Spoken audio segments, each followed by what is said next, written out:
Merry Christmas, Happy Holidays, and welcome to Moose Podcast 271.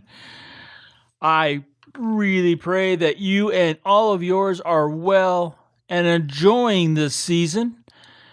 Getting out there with your time and celebrating all with your camera and your photographs. Thanks for dropping by and spending a little bit of your holiday cheer with me. I am very grateful for you to be here. Thank you ever so much. Also want to thank my good friends at Bedford Camera, bedfords.com. Those little elves, man, not only do they know their f-stops, they know their gear, and they are cranking out the goodies. I thank them for my recent shipment. Remember that Bedford's Camera has everything you can imagine for every brand at prices, especially with that Moose coupon, saving you that 5%. Great stuff. Free shipping, free sales tax for some states. Give them a call. Bedford's Camera, bedfords.com. Thanks for sponsoring the Moose Podcast. Before I get into this week's episode, I just want to say the Z9 is like an old friend. I am just enthralled by this new body.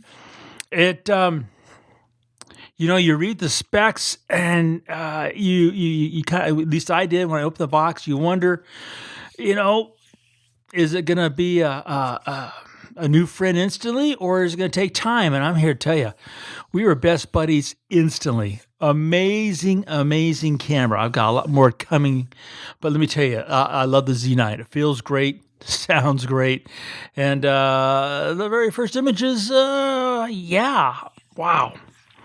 But there's more to come here in the next few weeks. Z9, if you're on the list, it's coming soon. You'll love it. Let's get right into this podcast. Workflow. Now, workflow, first of all, it was not a photographic term. Workflow came long before that. And it's a great term that sums up a whole lot.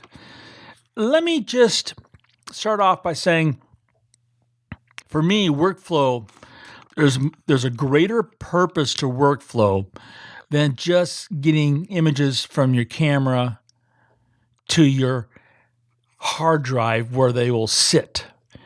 Workflow for me has long been about, first, a top shelf thing is to learn from my own successes and failures how I did that day as a photographer and up to that point in time as a photographer.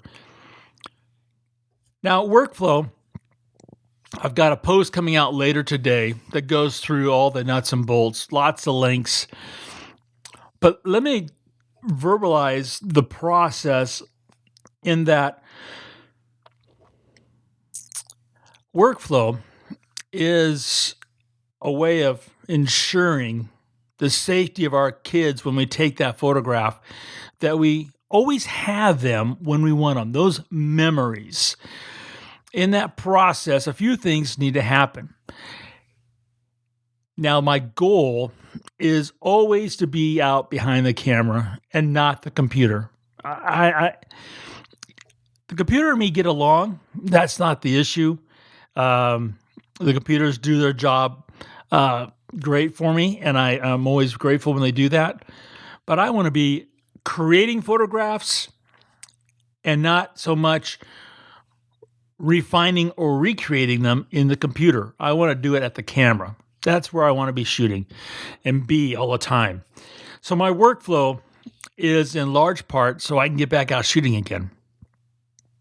Now, the workflow for me starts at the camera.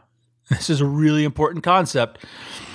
It starts at the camera. The lion's share of the sorting that I'm going to do later on is done at the camera. That doesn't mean I'm chimping and deleting in the camera. No, not even. It means that at the camera, I am taking the time first to make sure I'm only taking photographs I like. Yes, there's some experiments and things like that, but I don't take a photograph and in my mind go, I wonder how that's going to turn out. I don't take a photograph and go, oh, I need a chimp to see how that turned out. I am at the camera taking the finished photograph as finished as I can do when I go click. And that right off the bat makes the workflow for me really fast. Now that means when I'm taking that photograph, I'm using the exposure comp that I want. I'm using the f-stop I want. I've got the camera preset set to either standard or black and white, whatever I'm doing. I've used the lens that I want to tell that story and bring it all into the viewfinder, and I physically move my feet to finish that. So the cropping is done when I take the picture at the camera. The cropping is not done in post. All of these things speed up the computer workflow process.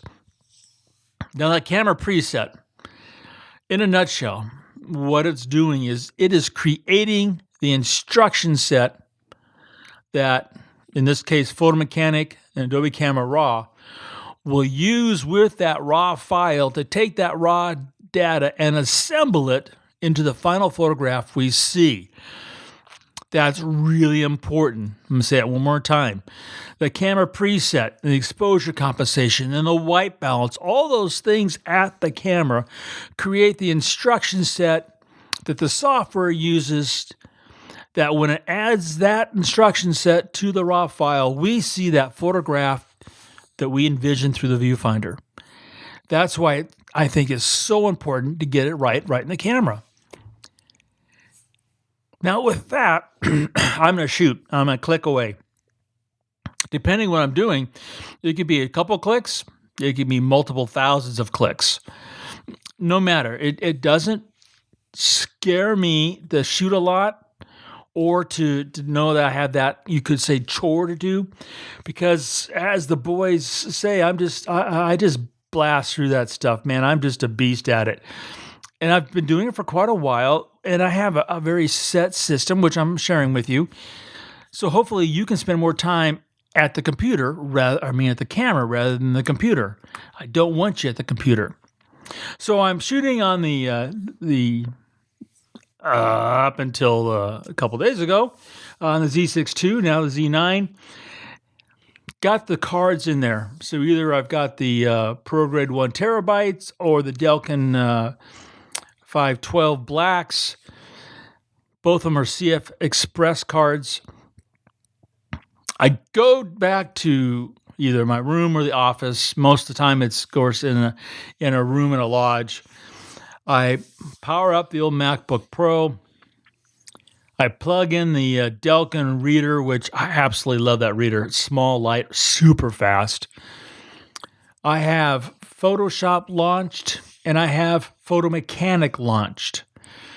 I take the CF Express card, put it in the reader, boom. PhotoMechanic is ingesting. Now, PhotoMechanic is a damn program, digital asset management. It does no finishing. It does, if you wanted to, change or alter your IPTC file. And I highly encourage you to go into PhotoMechanic and put in things like your name, address, that kind of information that will go into that IPTC file. One of the many files. It's a text file that goes along with that image. And PhotoMechanic is going to ingest those pictures. You go to the blog post, you'll see my ingest settings. And it's going to do it faster than any program on the planet. Those images are just sucked right in. Boom. Normally when I'm doing that, I'm going to take the batteries out of the camera. I'm going to put them in the charger. I'm going to check to see if the sensor needs to be cleaned. And normally PhotoMechanic, no matter how big the shoot is, will have all those images ingested before I even get those little chores done. Then it's time to sit down and go through the images. Now, PhotoMechanic, very powerful program. And images come in. They're in their own folder. All that information is in the blog post. I go to the very, very first image. I select it, hit the space bar, hit the F key, so then I see nothing but the image on my computer, and I've got it so it's full size. I see nothing but that image. There's no text, none of that stuff, nothing to distract the eye. And as fast as I can, I go through those images, literally. With my right hand, I've got my index finger on the delete key, and I've got my thumb on the right arrow advance key, and I'm just going bing, bing, bing, bing, bing. Now, all I'm looking for, real simple, sharp images. Out of focus, and it's out of focus because I screwed up. Boom, I delete it. If it's out of focus because I was doing some artsy-fartsy thing, then I have to sit there and think about it for a second. But if it's, I goofed up, my panning was off, whatever, I delete it. And that's what I do. I'm looking for, sharpness. Now, I can do this because when I was at the camera, those two things happened. One, I only took photographs I wanted. And two, I made them as finished as possible at the time of capture. Photo Mechanic is going to take that raw file along with the instruction set, and that's what's generating that thumbnail we see. So we're seeing what we wanted from all the input at the camera. It makes it real simple then just to go advance, delete, advance, delete. And I just crank through those images. As I'm doing this, a couple of other things are happening. I'm going to get to an image, and I'm not sure really what triggers it, but something says, I wonder what it'll look like once I do this, that, or the other to it. That's especially true when I'm doing landscape work and some aviation work. I go in and do some finishing because, there are some things you just cannot do, okay, in the camera. One thing is you can't eliminate all the dust. There are times, I really hate this. I'm looking through my images and there's a piece of dust in the sky and it's just obnoxious. It's like that little arrow, the cursor. I can't have that in the picture either. My eye just goes to it and it just drives me nuts. So when I'm going through a set of images and I say there's a piece of dust, I will stop and take that out. I'll hit Command E, and that takes me right into Adobe Camera Raw. On Windows, that'd be Control E. And then I go in, I remove that dust, and I look at it, and then for whatever reason, my mind says, okay, it's now gone, and I can move forward. If I have taken an image from Photo Mechanic during the sort process, and I have gone into Photoshop, and I have done something like that, and then I actually do a save as, and I save it as a PSD, when I go back to Photo Mechanic, I hit the 1 key, the number 1 key, and that will give the image a red tag at the bottom. That tells me later on that I've actually finished that image. It's already finished and sitting in the temp file waiting to be saved to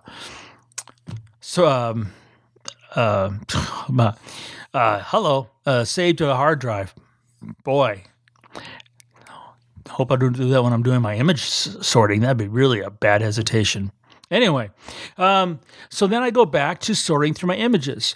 And as I go through them, they're full screen. They're images I say, oh, this is one I want to finish later. And those ones I want to finish later, I'm going to hit with the number 2 key. That gives the file a yellow tag. And I'm going to go through all images, no matter how many there is. And I'll go through them all. And when I get done, all those images that are I didn't like or deleted or they're in trash can, they're gone. So all I have left on my computer are all the images I'm going to keep. They're all NEFs.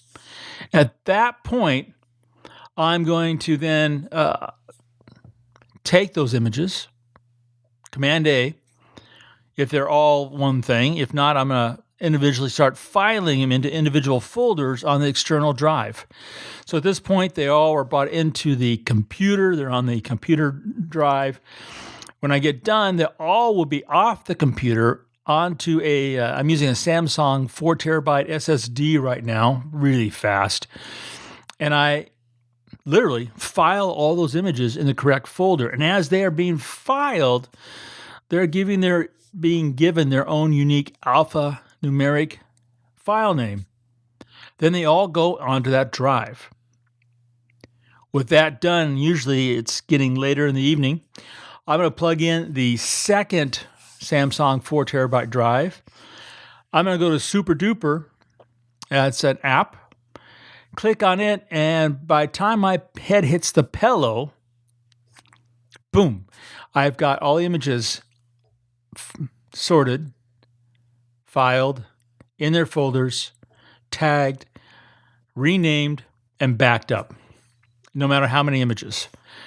And that process allows me many luxuries. The biggest one is to know that whatever I didn't get that day in shooting, whether I screwed up, I didn't see the opportunity, or I simply didn't take a photograph to finish a story, the next day I have the opportunity to go back and get it. I can learn from what I done right. I can learn from what I've done wrong. And all those images are safe and sound. Because every time I go out, there's always at least one picture that I really cherish. I don't want to lose it. And this process allows me to find it, safeguard it, and then when it's ready, send it off to either the web, to clients, prints, or whatever. So workflow. Don't let the work of workflow confuse you. Focus in on the word flow, and you'll make it work much better. So you can listen to this podcast over again, of course, and then the post on the web, it'll be very detailed, goes through the whole process. But hopefully this will help you make the most of your photography and safeguard it and permit you to share it at random whenever to bring joy to all those people who weren't so fortunate to be there when you took the picture. You folks have a great week. Enjoy the holidays. And remember to make every click your story.